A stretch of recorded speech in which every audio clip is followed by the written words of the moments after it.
Good evening all of you. Is my audio video clear? Yes, that's true, Akhil. That's very true. New to the course. So if there are anybody who is new to the course, instead of continuing in this batch, better join the new batch. New batch will start on 16th, timings are 6 to 8 p.m. Okay, so that you have a continuity. Okay, then okay, because this is a continuation. It's already around, this is 63rd or 64th class, so you will not have the connectivity, so you cannot get the full sense of the course, full use of the course also. Then good evening all of you once again. We were discussing the Unit 10, Human Growth and Development. Classes on paper 2 from this batch and paper 1 from because. Okay, so you can do that. So, but you can also take subscription using my referral code. My referral code is given below. You can extend subscription, an alternative, or you can attend the second paper from this course. You can do that.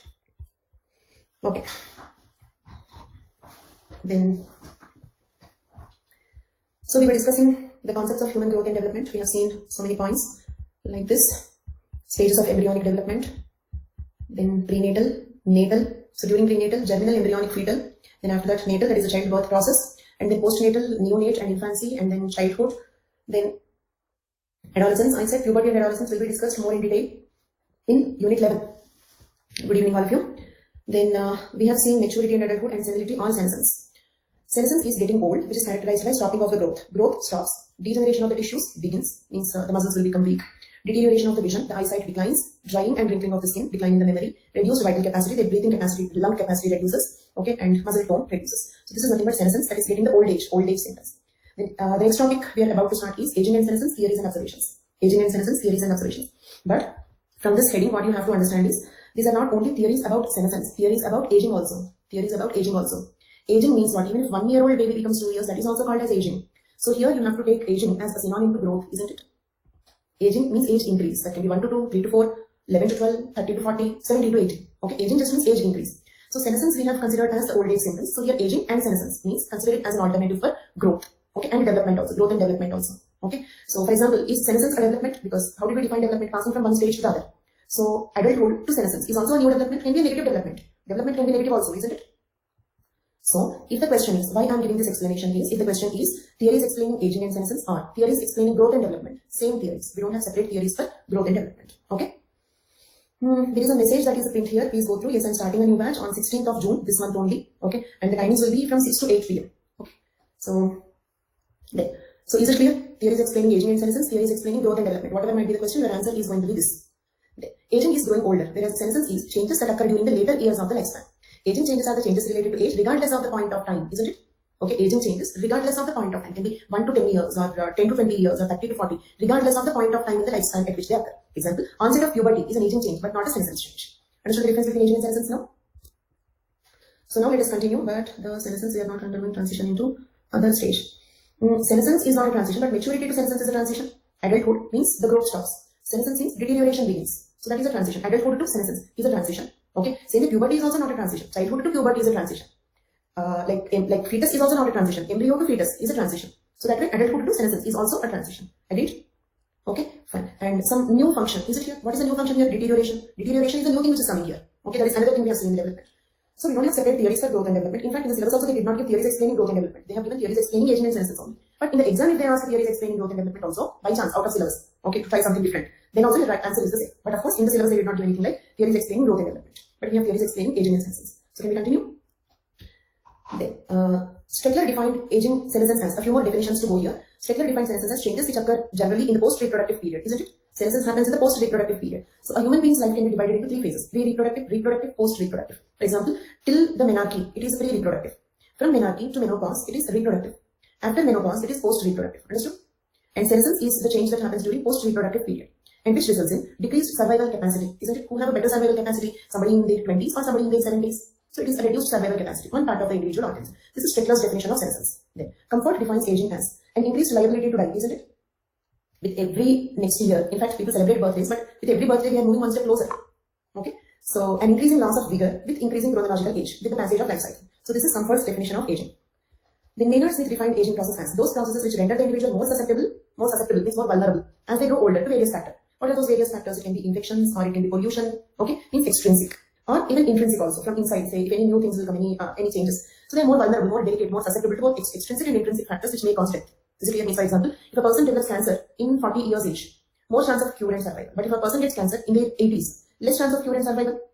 Means you might have heard the discussions like whether this person can tolerate that surgery or not. For example, cancer, which can be surgically removed. But we have to think whether an 80-year-old can tolerate the process of surgery. Maybe diabetic, maybe other problems. So intrinsically, if cancer develops, or extrinsically, if an infection comes, they are more susceptible to both of them, old age people. So aging is a process which renders the individuals more susceptible as they grow older to various factors, both intrinsic and extrinsic, which may cause death. Right? Aging symptoms and signs. Aging symptoms and signs. Difficulty in breathing, body pains, early fatigue. Fatigue means tiredness, laziness, tiredness. Early fatigue. Okay, means not able to do the work for a longer duration, quickly gets tired. Sleeplessness, which is also called insomnia. Loss of memory, which can be called amnesia. Then impairment of hearing and vision. Okay, your grandparents will say, come this side and say, or come closer and say, okay, and they look at you like this, right? So impairment of hearing and vision, graying of the hair, loss of appetite. I don't feel this will ever happen to me. Okay, loss of appetite, decrease in activity. Okay, then lethargy, that is laziness and inefficiency, loss of teeth, wrinkling of the skin. Okay, so these are some symptoms of senescence. Clear? Can we proceed?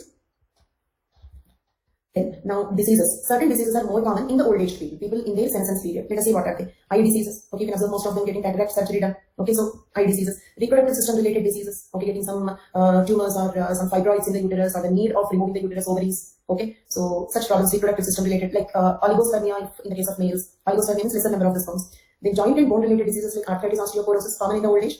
And diseases like diabetes, endocrine tumors, pituitary tumor. Endocrine means what? Hormones. Hormones are produced by such organs called glands. Okay, so getting tumors in the glands. One common thing is pituitary tumor. Okay, so diabetes, endocrine tumors, etc. Then heart and blood vessel related diseases, isn't it? Heart problems are also common in the old age. Okay, some blockages. Okay, people say I got a stent, or people say I got angioplasty, or I got some chest pain, or some issues, heart issues. Atherosclerosis. Atherosclerosis means athero means blood vessel. Sclero means scaly.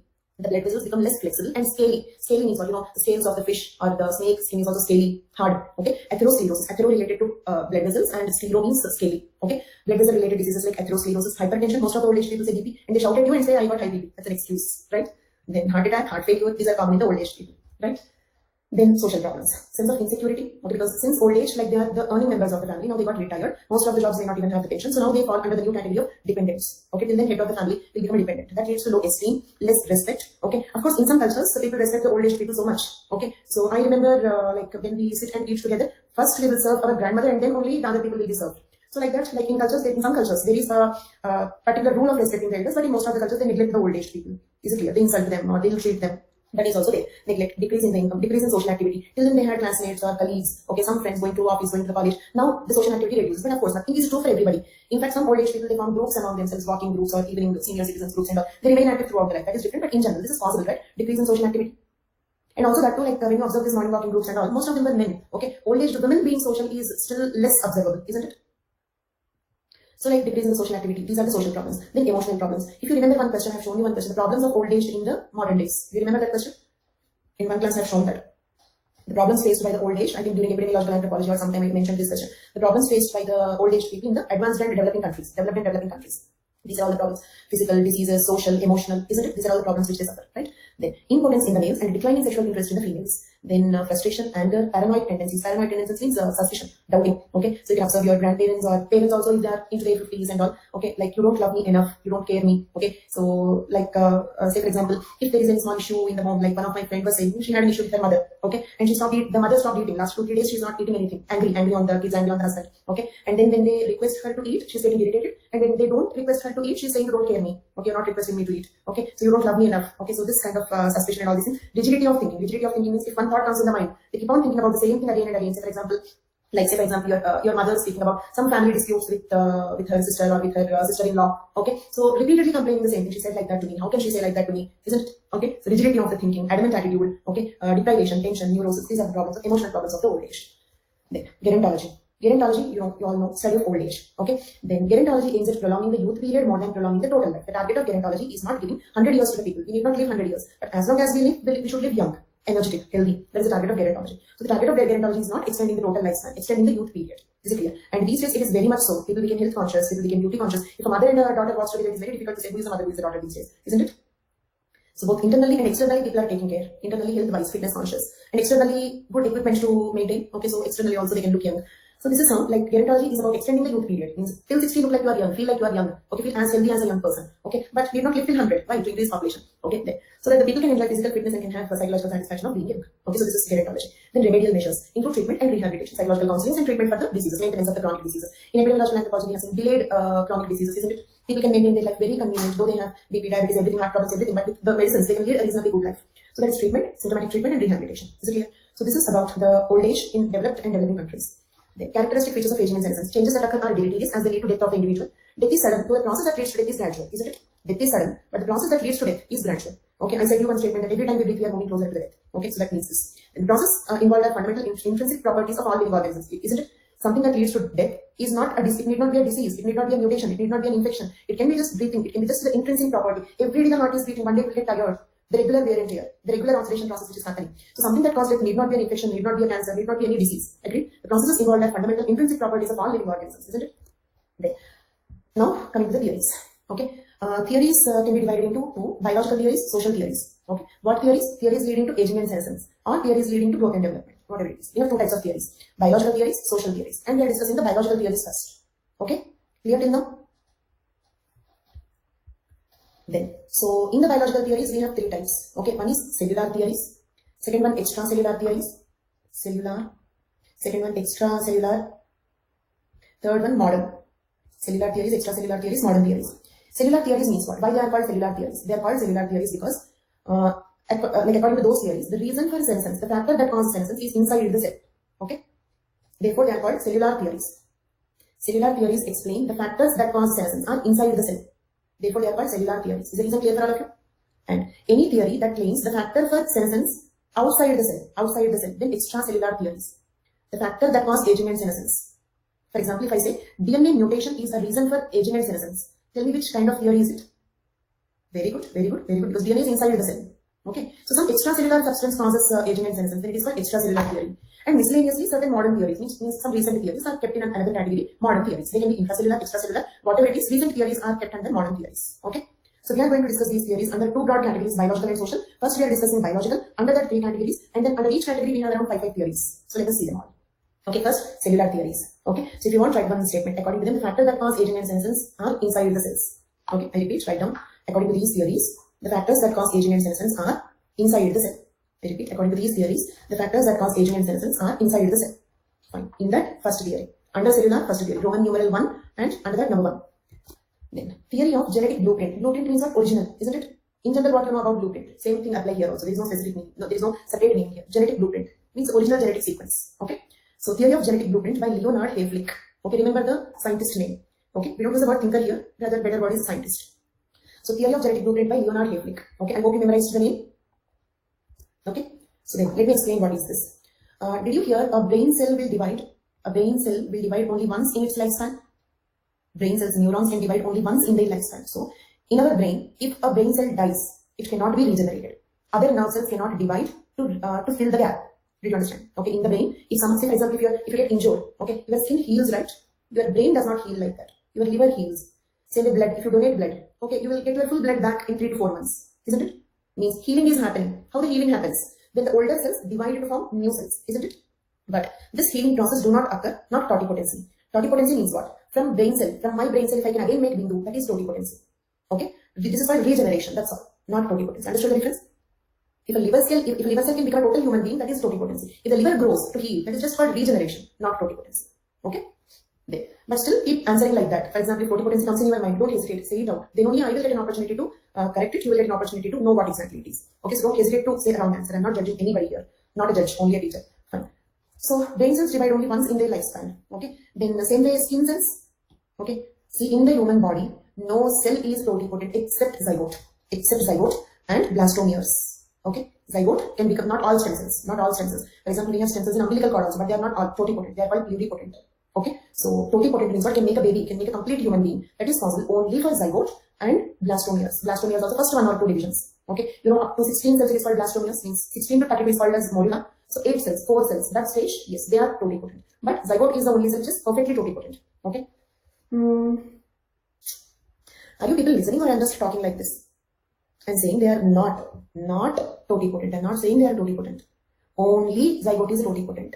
When brain cell divide, it cannot make a New brain, new man, nothing. Okay? Not brain. Brain cells do not divide. Totipotency is a distinct matter. They cannot even regenerate. Regeneration is, okay, you tell me, if I cut the liver grows. Regeneration or totipotency? Liver can become human being. From liver, human being can grow. Totipotency. But are the liver cells totipotent? Brain cells, kidney cells, RBCs, WBCs, bone cells, umbilical cord cells, zygote, gastrula. Think and answer. Gastrula, blastula, blastocyst. No. Only totipotent cell is zygote. And first few cells, 4 cells, okay, 8 cells, blastomeres are totipotent. Means they can make a complete organism. Is it clear now? And I understood this more than I tell you. If I ask you, it will be more clear. Okay, and I understood it. Fine. Then cellular theories. Okay, now we are speaking about Leonard Hayflick. Okay, remember the name. I'll ask you. Okay, you have to tell all the theories. Once I complete cellular theories, I'll ask you to list them out. There. So now, brain cells divide only once in their life cycle. Today, once your brain is fully formed. Okay, if some of your brain cells die, they cannot be formed again. Okay, brain cells can divide only once in their life cycle. Means they cannot even regenerate. Okay, liver cells are not totipotent, but they can regenerate. Brain cells not totipotent, not even regenerate.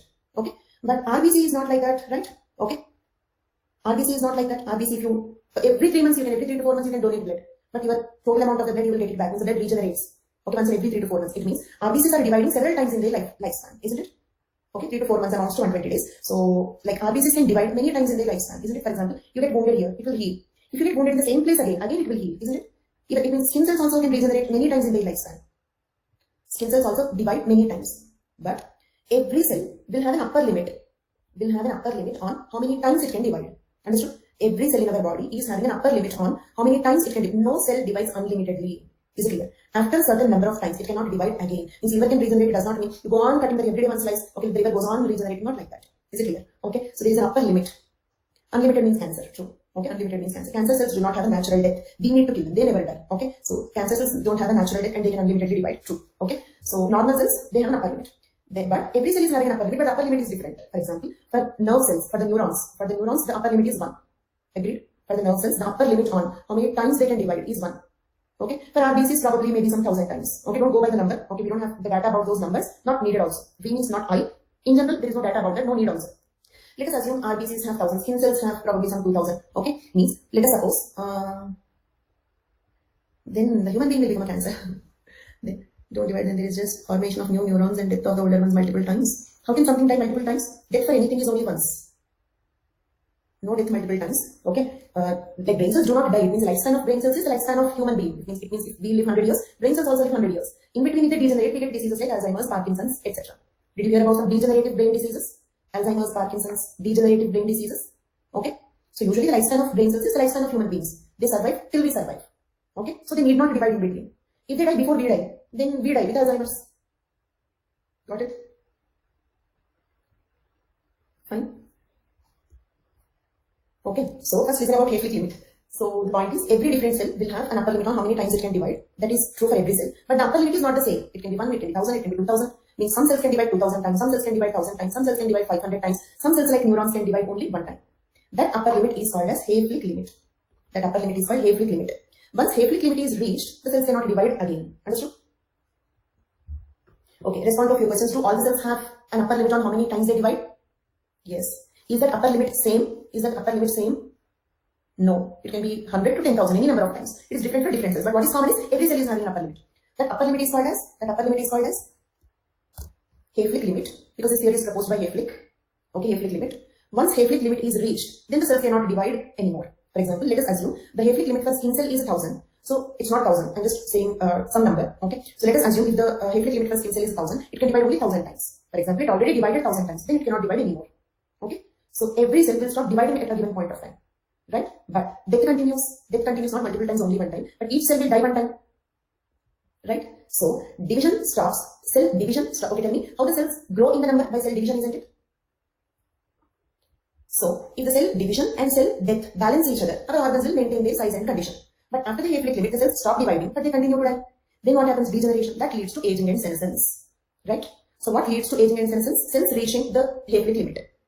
Fine. Then, okay. What determines how many times a cell can divide? It means why a neuron cannot divide 1000 times. Did you understand the question? What determines how many times a cell should divide? Why different cells are dividing, sir?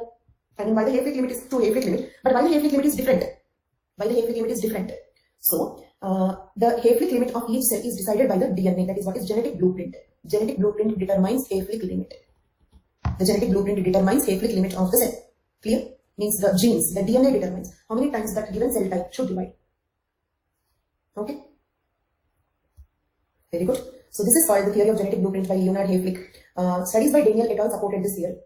Cells have, whatever I explained is written in this paragraph. Let me read it out. And once again, I'm telling you, this is complete notes. Because I don't want to take the burden of separately making notes and separately making the PPTs. Okay? Moreover, by doing this, you will get familiarized with your notes. So every page in your notes will be familiar to you. So you're not seeing that page, you're not seeing that information for the first time. Okay? So that you can quickly and easily read that. So these are the two reasons. Primarily because I don't want to waste my time to separately make handout and separately make PPT. I don't find it meaningful. Okay? So second reason is, if I show you the total notes here, if I present the total notes here, you will get more familiarized with your notes. If there are any difficult sentences, you can ask me them here itself, something like that. So is that working? Okay, then. So what I explained here is written here. Cells have a limit on maximum number of times they can divide. This is called Hayflick limit. The Hayflick limit is different for different cell types. The maximum number of times a particular cell can divide is based on its genetic blueprint. Once the Hayflick limit is reached, the cells stop dividing but continue to divide, leading to degeneration of the body resulting in aging and senescence. Done? Okay, second theory. Theory of free radical reaction. What are free radicals? Free radicals. Thank you, Rishabh. Free radicals, yes, ready to react, having free electron, ions, reactive components, yes. And they cause oxidation. Actually, free radicals are formed due to oxidation. Is it lagging? Okay. So free radicals are caused due to oxidation and they can in turn cause oxidation. Okay. For example, hydroperoxyl free radical, superoxide free radical, isn't it? Are they oxidizing agents? Are they oxidizing agents? So they are reactive species. They are formed due to oxidation and they can further cause oxidation. And are you already convinced that oxidation is damage? Oxidation of the food material to release energy. We have seen why the longevity hotspots happen to be in the high altitude, low oxygen. Okay, we had elaborate discussion on that, right? So, if oxidation can cause damage and if oxidation can cause aging, so that is theory of free radical reaction. Means free radicals accumulate in the cells, they oxidize the cells, damage them, leading to aging and senescence. That is theory of free radicals. Understood? This theory by Lester Packer and James R. Smith. Lester Packer and James R. Smith. Okay. May not be all. I'm not very good in chemistry, but these examples can cause oxidation. Okay. They may not be all. I'm not very sure about it. Okay. Basically, they are reactive species. Then, okay. So, it means what? Cellular oxidation is leading to aging and senescence, isn't it? Then, superoxide radical, hydroperoxyl radical increases something called lipofuscin. Remember this, lipofuscin. This is, what is lipofuscin? I have given in the brackets. Okay. This is one of the aging or wear and tear pigments. This is yellow-brown in color. Okay. Then, so, yes, Dr. Luha gave you an answer. You can go through. Okay, Anil Kumar. Then, so, like, superoxide radical and hydroperoxyl radical, they can increase the amount of lipofuscin. Then, what is lipofuscin? This is called as old age pigment. This is called as aging pigment. Okay, and it is also called as wear and tear pigment. This is some substance which is in yellow-brown color. Okay, with old age, some people also get some kind of some tanning-like thing on the skin, something like here and here. So that is also because of this lipofuscin. Okay, this is called aging pigment or wear and tear pigment. So this is a yellow-brown color pigment. This causes aging. Therefore, it is called aging pigment. So this lipofuscin in the cells as the person grows older. Free radicals attack. Okay, let us see what all free radicals do. Okay, you can take this flow chart.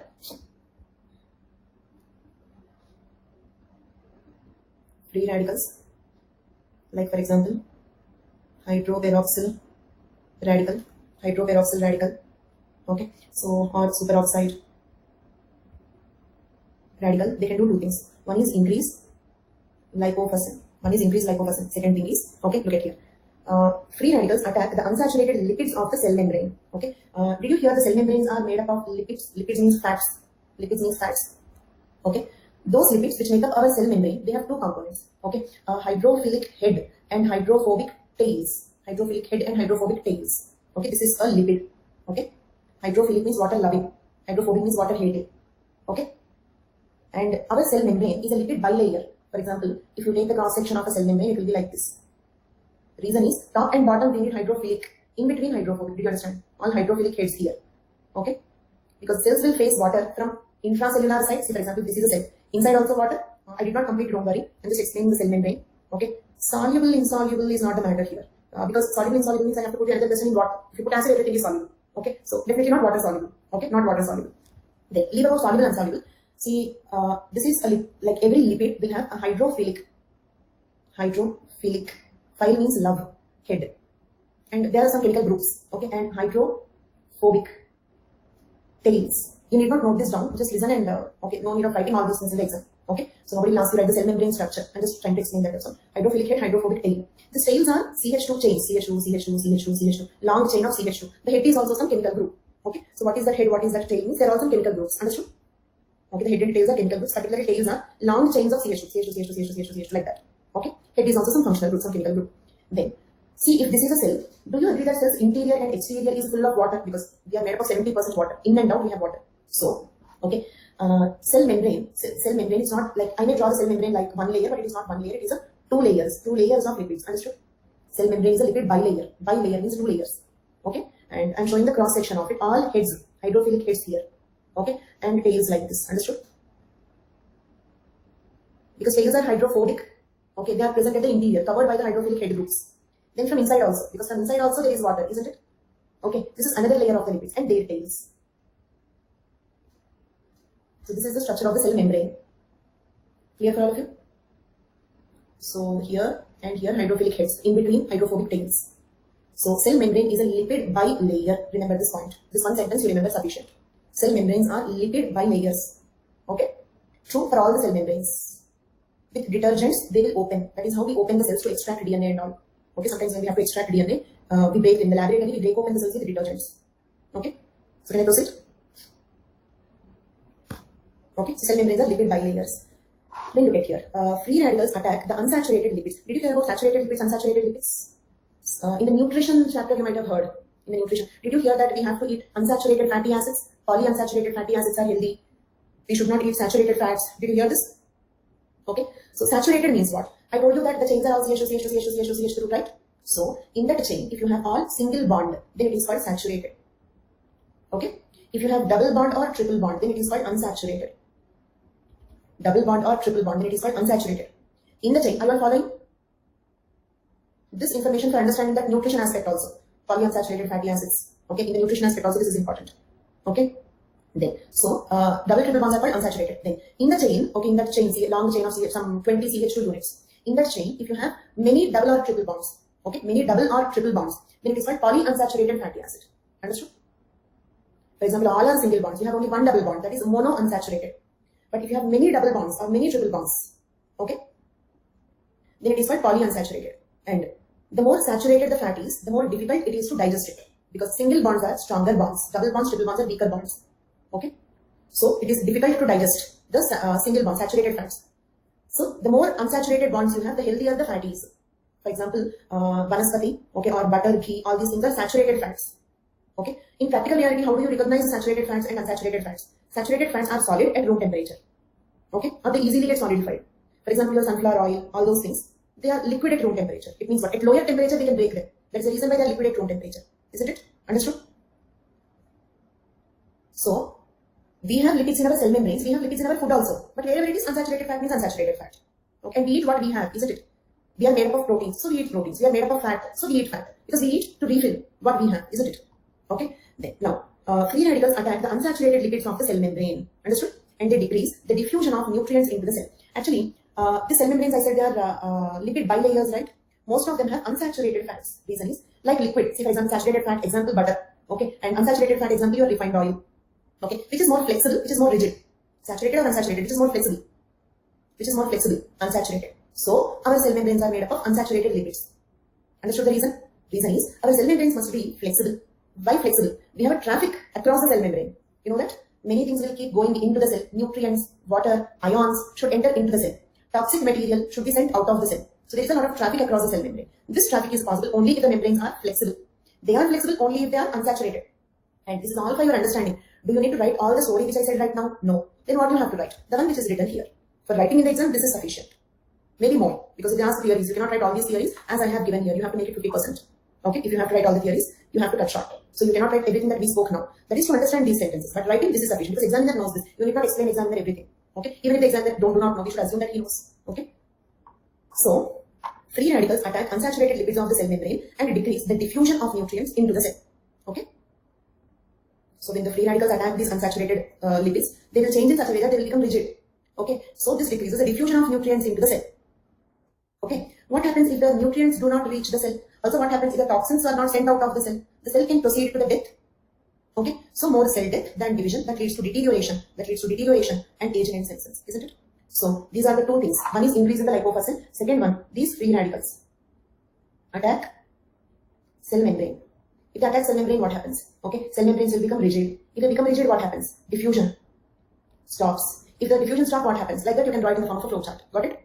And when you draw the flowcharts, circle them. Okay, or box them. Okay, give it the appearance of a diagram. I'm not doing that due to the space constraint, and it's not very comfortable to write on this diagram. Okay, fine. But each step you can box it so that it looks like a proper flowchart. Okay. So now let me just read it out once again. Superoxide radical, hydroperoxyl radical increases lipofuscin. This is an aging pigment. And also in the cells, as the person grows older, free radicals attack the unsaturated lipids of the cell membrane and decrease the diffusion of the nutrients into the cell. Okay. Words in flowchart are also counted. Yes, counted. Okay, words in the flowchart are also counted. Words in flowchart, diagrams, or if you draw a map, in the map you show the location, something, that is also counted. So if you write something in the form of a flowchart, don't again write it in the form of paragraph. Any one form is sufficient. Don't make the answers redundant. Okay. If you write this one, this paragraph, I have drawn in the form of flowchart, then again no need of writing this. Okay.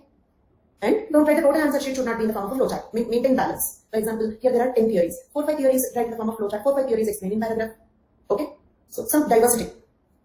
Because say for example, when I evaluate answer sheets, if a student writes everything in flowchart, I will get two opinions. One is lazy to write. Okay. Then second opinion is maybe not knowing the language properly, cannot build sentences. These are the two opinions I get if a student writes everything in the form of a flowchart.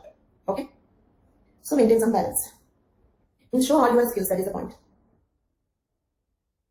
Third theory, error theory.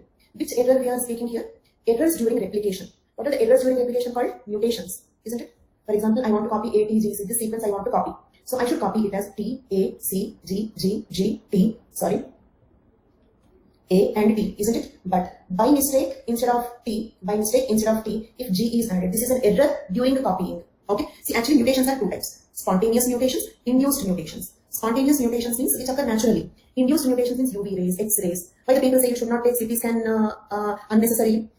Okay, but I've heard about this COVID-19 diagnosis context. Because CT scan contains X-rays, X-rays can cause mutations. Okay, and so that is induced mutation. Means mutation caused by something. Spontaneous mutations are no cause. Spontaneously, automatically sometimes the DNA mutate. Why? The spontaneous mutations are the errors committed during replication. DNA gets copied while copying. Instead of one letter, the wrong letter comes. That is a mutation. X-rays are X-rays. Okay, so I don't know how to say what are X-rays. X-rays in atmosphere or X-ray when we take as a diagnostic X-ray. Okay, so fine. Then what is error theory? Accumulation of diagnostic X-ray. We use X-rays because X-rays can pass through the soft tissue, but they cannot pass through the bones. So we use them for any fractures, such diagnosis. We use X-rays. Okay. Then let it be natural exposure to the X-rays or diagnostic purpose X-ray, but X-rays can cause mutation. Okay. And X-rays are more problematic because they can penetrate. UV radiations can penetrate only one cell thickness. Means they can cause only skin cancers. Okay. Clear? Then accumulation of mutations in DNA is the reason for aging and senescence. The more mutations accumulate in the DNA, okay, the more. And actually we have something called repair enzymes. It means why don't we mutate so frequently? Because actually whenever there is a mutation, means a wrong letter placed, we have repair enzymes which will correct them, like proof reading. Okay, but like everything, the repair enzymes also will have a wear and tear. So with old age, they stop working. So more mutations will accumulate in the cells. With more mutations accumulating, that leads to aging and senescence. So mutation is the reason for aging and senescence. Therefore, it is called error theory. Okay, by Ronald Hart and Richard Setlow. Clear? So therefore, and actually then you may get one doubt. Why some people live longer than the other? Some people live 120 years. 125-year-old lady took vaccination recently. Okay, so why few people live so short? So the longevity depends. The efficiency of DNA repair. It means if our repair enzymes are more powerful. Okay, more no, not Hayflick. Hayflick is correct, but this is error theory. Ronald Hart and Richard Setlow's ego will be hurt if you bring Hayflick here. Okay, fine. So Hayflick is correct, but he is over. No, Ronald Hart and Richard Setlow. What is their theory? This one. Mutations. Okay, mutations happen, but we have repair enzymes to correct them. When you type, errors will come, but you proofread them. Same way, when you copy, when the DNA gets replicated, when the new DNA is getting synthesized, mistakes will happen, but the repair enzymes will correct them. But like everything, repair enzymes also have a wear and tear. Means they get tired at one point. So if your repair enzymes are more robust, then you live longer. Understood? Mutations can be helpful also. Okay. Clear for all of you? So this is called error theory. So who live longer? Those whose repair enzymes are more robust. Those whose repair enzymes can work for a longer duration, they live longer. But I'm not telling this as a fact. Remember, okay, whenever there are theories, when you have multiple theories, it means we don't know the fact. That is first point that you have to keep in your mind. Something that I established in social anthropology also. Okay. Next one. Error catastrophe theory by Leslie Orgel. This is very similar to this. Let me first explain this. What is the enzyme that replicates DNA? I told you in one class. How many of you remember? What is the enzyme that replicates DNA? I didn't tell you or you forgot? Whose mistake is this? DNA polymerase. DNA polymerase. Okay? And you can easily remember, is DNA a polymer? Is DNA a polymer? A, T, G, C, C, C, T, A, T, G. It's a polymer. Polymer means for several units. Polymer of nucleotides. So, the enzyme that makes DNA polymer is called DNA polymerase. Okay? Fine. Then, not needed here, but let me just check your memory, okay, or your relatability. What is the enzyme that forms RNA? It means the enzyme that causes transcription. The enzyme that causes transcription. RNA polymerase. RNA polymerase. Because it forms RNA polymer. Okay? If I did not give this till now, note it down. DNA will become DNA by a process called replication. Enzyme is DNA polymerase. Then DNA becomes RNA in a process called as transcription. Enzyme is RNA polymerase. Then RNA becomes protein by a process called translation. Translation. Okay. This occurs in ribosomes. Ribosomes performs translation. DNA polymerase performs replication. RNA polymerase performs transcription. This is called as central dogma of life. Central dogma of life. So central dogma of molecular biology. Clear? Protein. Protein. What protein? Glutamate IPS. Hemoglobin is a protein. Insulin is a protein. Collagen is a protein. Okay. Keratin is a protein. So our body is full of proteins. And do you know something? DNA polymerase is also a protein. RNA polymerase is also a protein. Okay. Ribosomes are also made up of proteins. Understood? It means, and this is important, not a continuation of clarifying his doubt. Okay. Others? No, he was asking the shortcut. Leave it. I'm not clarifying his doubt that he's over. No continuation of the topic. Okay. Most of our enzymes are proteins. This flowchart you want me to explain again? Okay. By the way, are you there? The one who is asking, because even if I repeat, if you missed initial classes, you may not understand. I will repeat, but with that disclaimer. Even if I repeat, okay, if you missed initial classes, you may not understand it completely. Our genetic material, I'm repeating. Our genetic material is DNA. Okay. And DNA gets copied. Replication means what? Replica. Replica means copy. Okay. That replication is performed by an enzyme called DNA polymerase. Okay. Then the DNA becomes RNA. The DNA becomes RNA. Okay. That process is called transcription. Transcription is performed by an enzyme called RNA polymerase. Okay. And the one who asked me to repeat, please keep responding while understanding or not. DNA gets converted to RNA. That process is called transcription. And who performs transcription? Okay. Who copies the DNA to RNA? Who converts DNA to RNA? RNA polymerase converts DNA to RNA. Then the RNA will get converted into proteins. Okay. Proteins. Okay. And what are proteins? Our body is full of proteins. All the enzymes are proteins. Okay. And melanin is a protein, insulin is a protein, hemoglobin is a protein, muscle collagen is a protein, milk casein is a protein. Okay. So all these proteins are formed from the RNA by a process called translation. Who performs translation? Ribosomes. Okay. Understood till now? Now, the next point which I am telling is slightly difficult. Ramnaran, I recommend you to understand. I know you are asking about RT-PCR, COVID, so that is called reverse transcriptase enzyme. All these are discussed at length in science and technology classes. I recommend you to attend science and technology classes also. But this time science and technology Ramnaran since beginning, since the first class. Not intra-dogma, central dogma. Okay, central dogma. Okay. Dogma means rule. This is how it should happen. This is the only way it will happen. Okay, dogma means rule. June 9th. Okay. Fine. Then, so this is what is central dogma. Now leave it. Now, is DNA polymerase also a protein? Keep responding and think and respond. Don't, because there are only two alternatives, yes or no. So please don't tell me something. Really think seriously and answer. DNA polymerase is a protein, right? By function, it is an enzyme, but by structure, it is a protein. Very good. So, a protein will come from an RNA. A protein will come from an RNA. An RNA comes from DNA, means a gene. Gene means DNA polymerase is also produced by a gene, right? DNA polymerase is also produced by a gene. Okay? Then, so for example, DNA polymerase gene is a component of DNA. Okay? Produces DNA polymerase enzyme or protein, isn't it? DNA polymerase gene produces DNA polymerase enzyme or protein. Just like hemoglobin gene produces hemoglobin protein. Okay, then now answer the same way. Repair enzymes. I told you that we have something called repair enzymes to correct these mutations, to repair these mutations. Repair enzymes are also proteins. Means they are coded by the genes, isn't it? Repair enzyme gene produces repair enzyme. Okay. Now, okay. We are discussing error catastrophe theory. Okay, we are discussing a theory called error catastrophe theory. So let us see what it is. Let us suppose, think and answer. Okay, because once again I am reminding you there are only two possibilities, yes or no. So please don't just tell me something. Okay, think and answer. Then, so if the DNA polymerase gene, this gene gets mutated, isn't it? DNA polymerase gene got mutated. Okay, then do we get a defective DNA polymerase? By chance, if the DNA polymerase gene gets mutated, we get a defective DNA polymerase. Do you agree a defective DNA polymerase commits more mistakes? A defective DNA polymerase commits more mistakes. More mistakes means more mutations. So, will it lead to a catastrophe of mutations? Means, do you agree that mutations in certain genes can increase the rate at which the mutations occur in general? Mutations in certain genes can increase the rate at which, it means usually mutations are very, very rare. But if you have a defective DNA polymerase, every time the DNA replicates, you will get a mutation. Okay? Same way, if this gene gets mutated, it means repair enzyme gene gets mutated, then we get a defective repair enzyme, right? A defective repair enzyme that cannot repair the mutations. It will be something like a content without proofreading. You have typed it, but you did not proofread it. So it will have more mistakes. So mutations in, listen to the statement very, very carefully. So that is the reason I am trying to be very slow and proper. Mutations in certain genes, like the genes that code for DNA polymerase, repair enzymes, etc., will increase the rate of mutations in general, leading to catastrophically high rate of mutations. This catastrophically high rate of mutations leads to aging and senescence. Okay?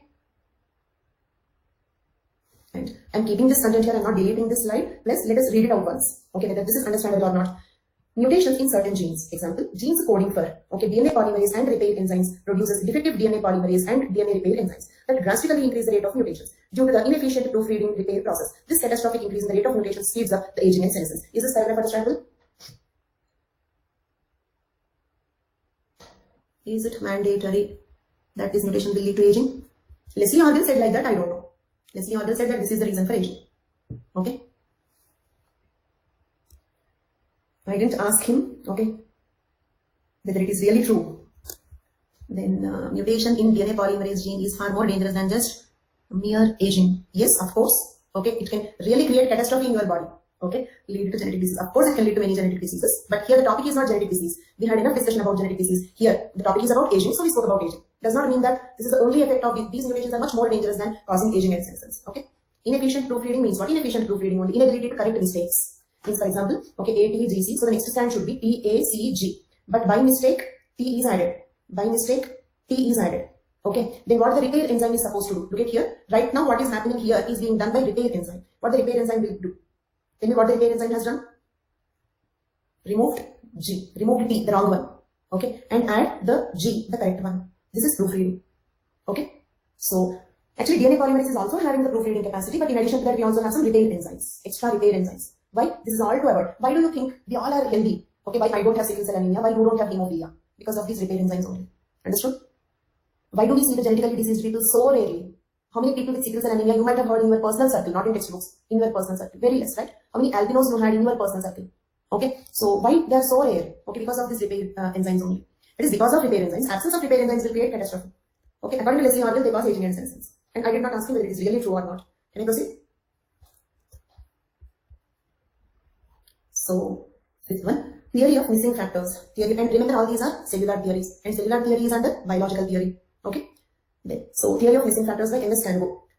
Depletion, not deletion here, depletion, lack of depletion of certain factors essential for the maintenance of adulthood. Okay, for example, depletion of estrogen progesterone levels causes menopausal changes, agree?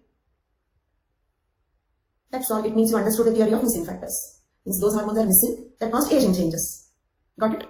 Missing of certain factors responsible for aging and senescence. Depletion of certain factors essential for the maintenance of adulthood and reproductive phase are responsible for aging and senescence. Is this paragraph clear? So with this we completed cellular theories. Can you list the 5 cellular theories that we have seen? Total list in a single message. Total list in a single message. I'll wait for 1 minute.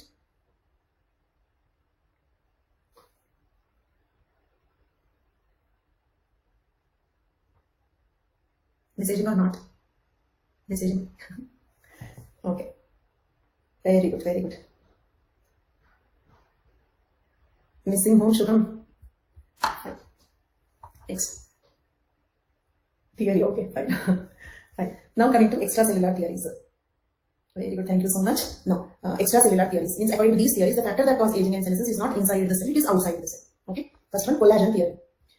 Collagen is the protein found in the muscles. Okay. Do you agree that with aging the muscle tone decreases? Okay. Then, when I explained this theory, many students get one doubt. That is, collagen damage is an aging symptom, but how is it an aging cause? Did you understand the question? This is one commonly asked question when I explain this theory. Collagen damage is an aging symptom. We know that. We know that with aging, the muscles will become weak and they lose their elasticity. Isn't it? They become rigid. Told like if you lift the skin of an old lady, it will remain like that. It will not come back like this. Means they lose their elasticity. They become rigid. Isn't it? Muscle becomes rigid, lose elasticity. Okay. But you may ask me one question. It is a symptom. We know that. But is it a cause? Will it cause aging? Yes. It can also cause aging. Okay. Collagen damage can cause aging also. Not only a symptom of aging. Reason is, muscle is not only the biceps, triceps muscles. Your heart is also a muscle. Your intestine, your stomach, your blood vessels. All those are made up of muscle. Understood? Just imagine if that same thing happens to your heart muscle. Okay, that is becoming rigid. With aging, you know that the external muscles are becoming rigid. Just imagine what happens if the same thing happens with your heart muscle, stomach, intestine, okay, blood vessels, right? So that causes aging. Agreed? That causes aging. Aging is deterioration of senescence. So will the damage in collagen cause senescence? Can the collagen damage cause senescence? Yes. Then collagen constitutes 40% of our body proteins. Means in all the body proteins, if you take all the protein content of the body, 40% of it is collagen only. Okay, and it is present in extracellular spaces. It contains 3 polypeptide chains. Collagen is a triple helix like this. Collagen is a triple helix like this. Okay, 3 polypeptide chains, blue, green, red. Okay, to differentiate I've shown like that. It forms a super helix. Why super helix? For example, DNA is called a double helix, isn't it? This is DNA, double helix, but this is triple helix. And it is a polypeptide. Each chain is a polypeptide chain. So polypeptide chain means what? Made up of amino acids. Proteins are polypeptides. Polypeptides are chains of amino acids. Okay. Then, so it's a triple helix, and it is stabilized by non-covalent bonds. Okay, you know, weak interactions, non-covalent bonds will stabilize the 3 chains. Got it? What will hold them together? Is it stuck? Okay, fine. So now, so what will hold the 3 polypeptide chains together? Non-covalent bonds or weak interactions. But as age, and you know, weak interactions are flexible. Covalent bonds are rigid. Covalent bonds are rigid, right? Strong bonds. As age advances, the chains are further stabilized by covalent bonds. It means what? In the young age, they are stabilized only by weak interactions. But as the age advances, they are further stabilized by formation of new covalent bonds, making the muscles rigid. Making the muscles rigid. Clear? I repeat, 40% of our body proteins is collagen. It is a very important protein. Okay, we have collagen in all the muscles in and out. Okay, this collagen is a super helix made up of 3 polypeptide chains. So these 3 polypeptide chains should be bound together. They are initially bound together by weak interactions, so therefore the muscles are flexible. But with age, these weak interactions, these 3 helix, this super helix will be further stabilized by formation of new covalent bonds. So as more and more such covalent bonds are forming in the collagen will become very rigid. So the muscle becomes rigid, loses its elasticity, leading to senescence. Okay, both cause of senescence, symptom of senescence. Clear for all of you?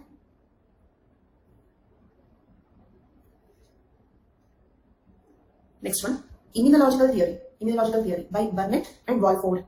They have shown that the efficiency of immune system decreases after attainment of adulthood. Okay, thymus gland seems to be the pacemaker of the whole body.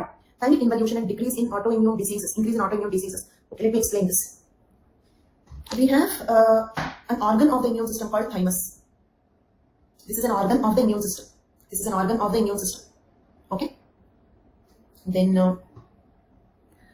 actually, you know, T cells. T cells, why they are called T cells? Because they get matured in the thymus. Okay, T cells will get matured in the thymus, therefore they are called T cells. Do you remember in one class we spoke about B cells, T cells? B cells produce antibodies. T cells will kill the cells like cancer cells or altered self cells. Do you remember the word altered self cells? Do you remember all that story? The T cells are called T cells. CD4, CD8, Anil Kumar remembers a little more only. Okay, then the T cells are called T cells because they get matured in the thymus. Thymus is one very important primary organ. There are 2 primary organs in the immune system: bone marrow, thymus. These are the 2 important organs of immune system. Clear? T cells, B cells are the cells. Bone marrow, thymus are organs of the immune system. Clear? Then, so do you remember the T helper cell will help in both antigen and antibody mediated immune system and also cell mediated immune system? And T helper cells are T cells, means they mature in the thymus. So thymus is important for both antigen and antibody mediated and cell mediated immune system. Agree? I repeat once again. Okay, I repeat once again. T helper cells means CD4 help both antigen and antibody mediated immune system and cell mediated immune system. Okay, and these T cells mature in the thymus. These T cells mature in the thymus. So if the thymus determines both our humoral, that is antigen antibody mediated, and also cell mediated immune system. Agree?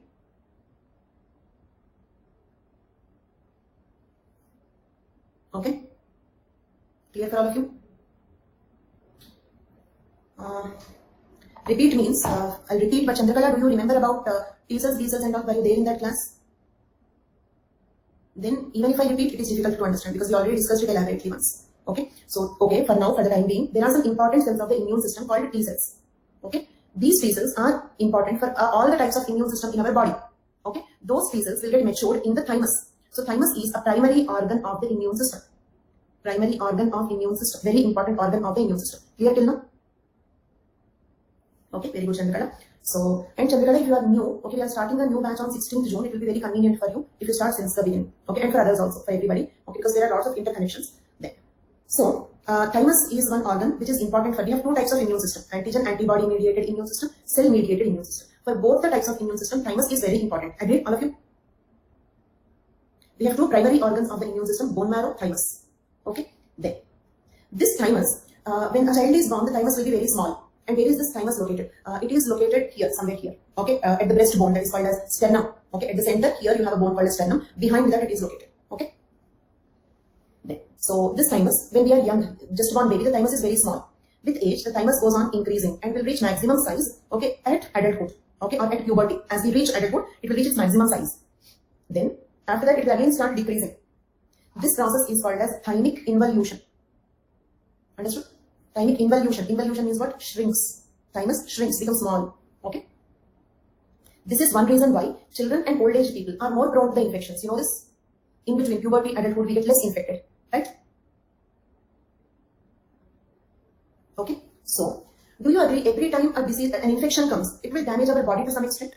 For example, in the COVID context, you might have heard. Okay. Even post-COVID, also many people are having problems like early fatigue, or some people will have serious problems like organ failure and all that. Every time an infection comes, the pathogen will damage your body to some extent. It is a kind of damage, deterioration, isn't it? Now listen carefully.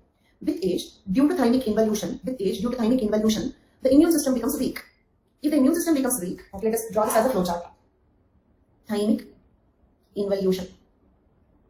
Immune system, I need to say immune system, okay, becomes weak.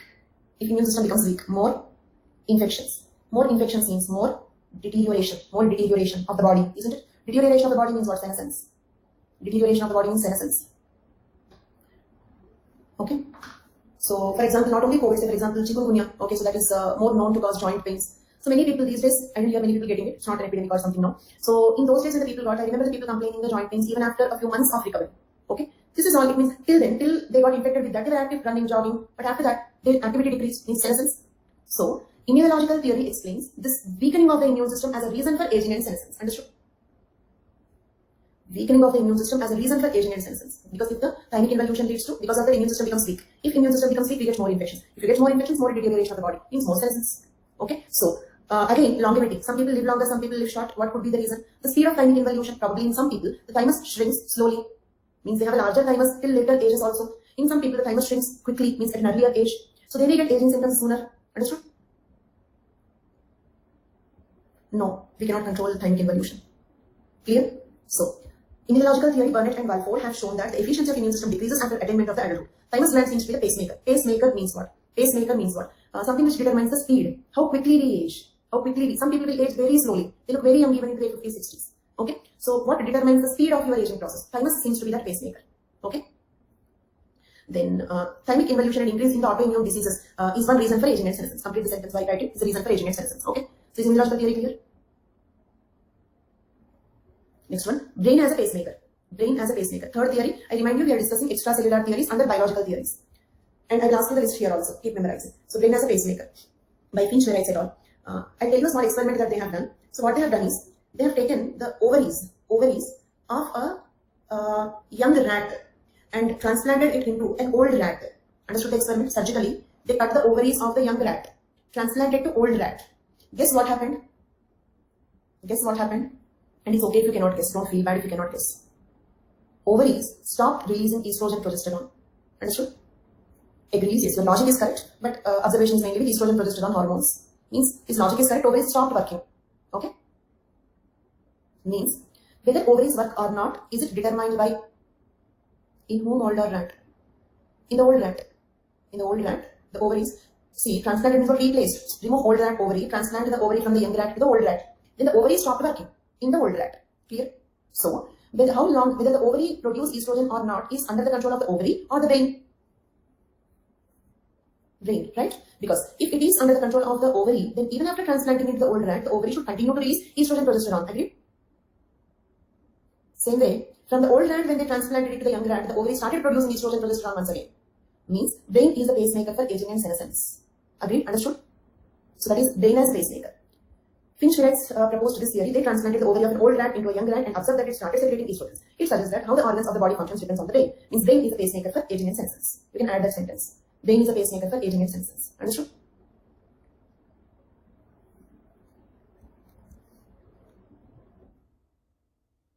Next one, biochemical theory. This is elaborate. I will discuss this in the next class because I don't want to stop it in between because already it's the second class, so I will stop this here. We have few more theories not completed. Some of them we completed.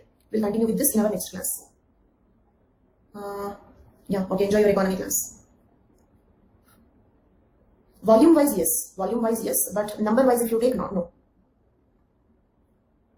Because all, for example, paper 2 takes only 1 month to complete. Little more than 1 month. Because all the units are 3 days units. Okay. So in the paper 1, we have 3 very lengthy units. Okay. Unit 9, Unit 1, Unit 6.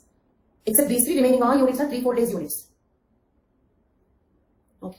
So volume-wise, yes. We completed around 60% of the syllabus. But number of units-wise, no. Not yet. So that's all for today. Thank you once again. Bye-bye once again. Thank you so much, Chandrakala. And you'll feel much more convenient if you are in the new batch. I'm planning new course. The message is pinned here. Please see that. See, your suggestion is useless, friends. Okay. So earlier I used to tell the date and time. Now I have to say that there is a message which is pinned same. Length of the sentence is same.